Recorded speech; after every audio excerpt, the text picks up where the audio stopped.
আসসালামু আলাইকুম। আমি আজকে আপনাদেরকে দেখাবো কিভাবে ফোনের স্ক্রিন রোটেট করবেন। ফোনের স্ক্রিন রোটেট করার জন্য আমি প্রথমে সেটিংসে চলে যাব। সেটিংসে যাওয়ার পরে আমি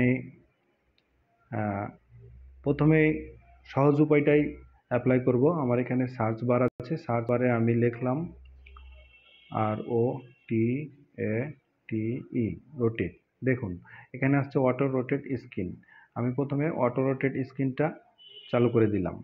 চালু করে দেওয়ার পরে এটা কিন্তু হোম স্ক্রিন রোটেট হবে না। তাহলে হোম স্ক্রিন রোটেট করতে গেলে allow home screen rotation when phone is rotate. এবার আমি এখান থেকে অ্যালাউ হোম স্ক্রিন রোটেশনটা চালু করে দিলাম। এবার আমি এখান থেকে বের হয়ে গেলাম।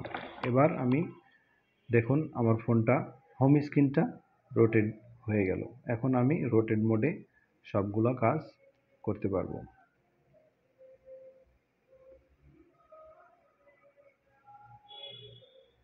আশা করি বুঝতে পেরেছেন। ধন্যবাদ।